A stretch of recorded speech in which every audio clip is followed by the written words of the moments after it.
yung ano. Oh, ayan talaga, sira talaga siya. Lagas yung bearing niya lahat. Layo sa original, no. Okay, so ikakabit na natin ito. Pero okay na to, itong akong gibutan tong. Yan, okay na yung ano. Wala nang pagpalang araw guys, another client naman tayo na Toyota Revo. So samahan nyo ko sa basic pointers na tutorials kung ano yung main issue nito, bakit maingay masyado yung kanyang harapang bahagi ng makina. So masagitsit na nakakatakot pakinggan. So samahan nyo ko sa basic pointers kung paano natin gagawin ng remedyo o anong mga posible na pwede natin magawa ng paraan. So tara, let's go, start. Okay, so gawin natin guys, buksan natin muna yung hood. Hinila na kasi ito dahil maingay daw masyado. So ang ginawa, hinila na siya. Okay, so ayan na guys ang engine. So Toyota Revo, medyo bago-bago pa. Kasi ano to, gasoline engine, distributor type. Medyo malakas ang takbo nito guys. So paano rin natin, pakiramdaman natin kung ano yung iingay-ingay dyan. So tara, start natin yung makina. Init sa Jensen.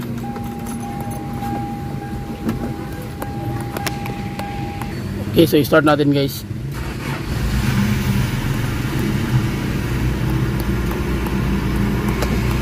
Check natin kung ano yung iingay doon.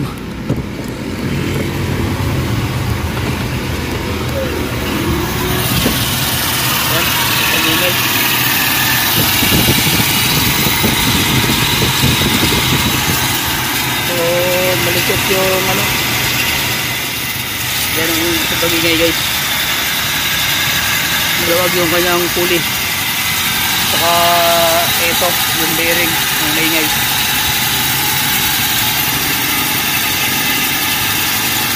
Okay, so tatanggalin natin yung pulley na yan, yung kanyang bearing. Okay, so ang problema nito is yung kanyang pulley guys. Napaka-ingay nitong bearing at saka yung kanyang ano, mismo itong kanyang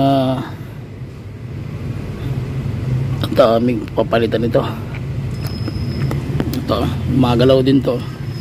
Ayan o. Saka itong mismo ano niya, mechanism ng kanyang crankshaft, malikot masyado. Wala na yung lock niyan, nag-release na.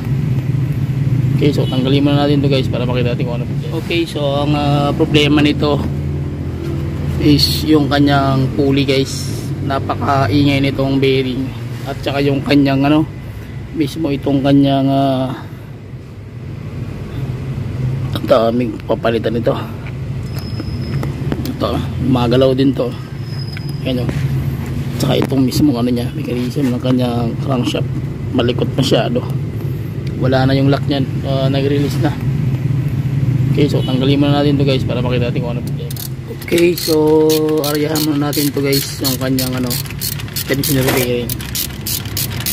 Ayan, para makakuha natin yung bearing. Logan muna natin sa kanyang power steering belt. Baka ito yung maingay. Okay.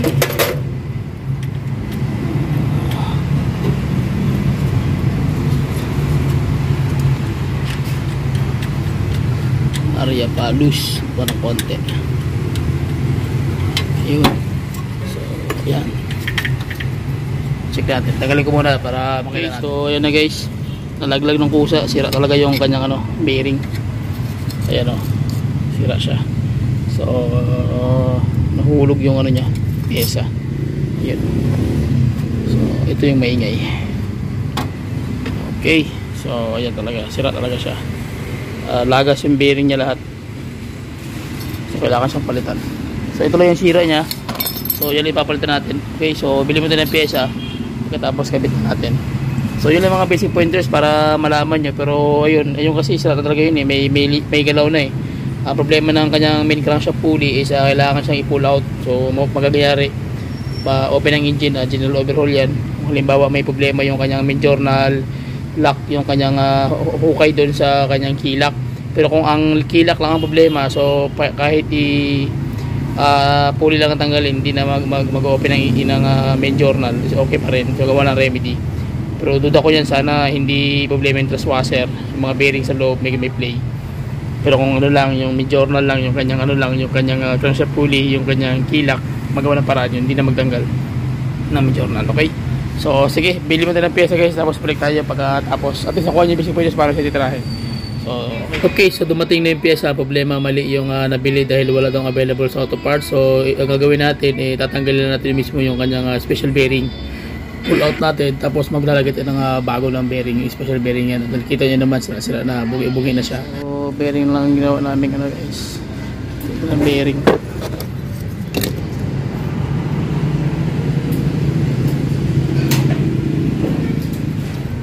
Tok.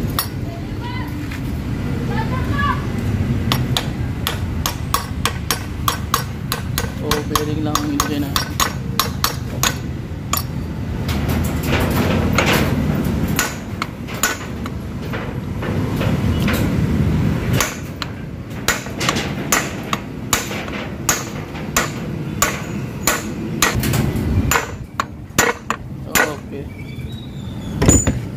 Ayun. Okay na. Sige. Okay, so ikakabit na natin ito.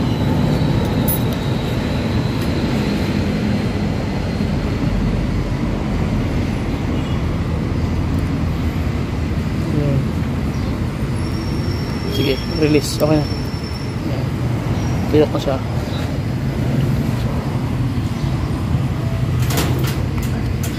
We are almost done. So ang gagawin natin, ikakabit na natin doon sa mismo sa engine. So okay na siya, nakabit natin yung lock. So tara.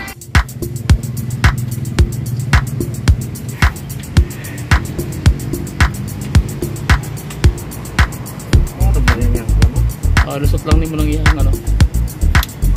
Ano yun?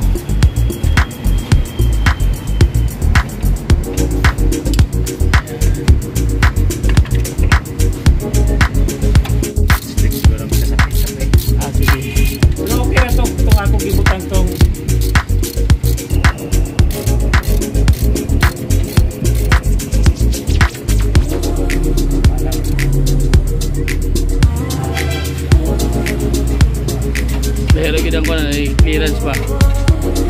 Di ba na i-clearance?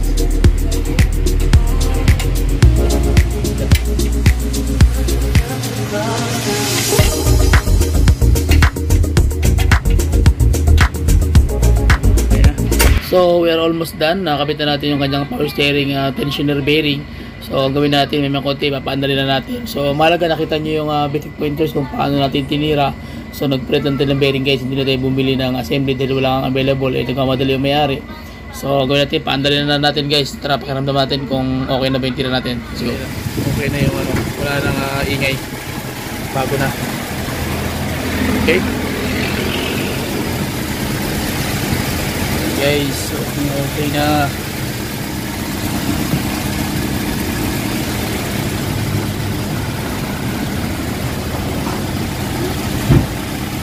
Okay, so hanggang dito na lang guys. Maraming salamat sa ating mga YouTube followers at subscriber at sa aking mga sumusuporta sa ating FB page, Cashling TV. So kung meron kayong mga tanong guys about issues sa inyong makina, so tanong nyo lang ako, i-ask nyo lang ako sa comment section page sa ating FB page.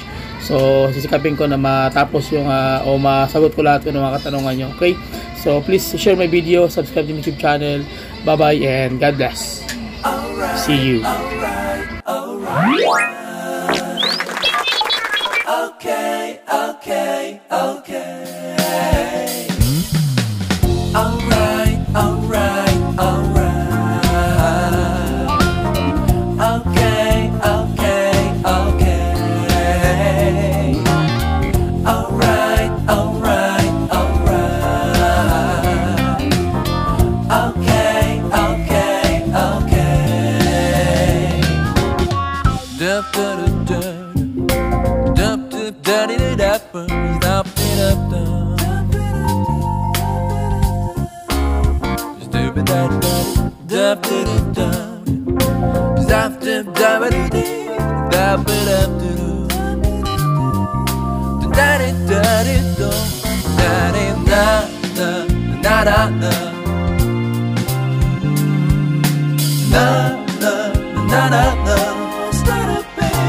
You'll be alright.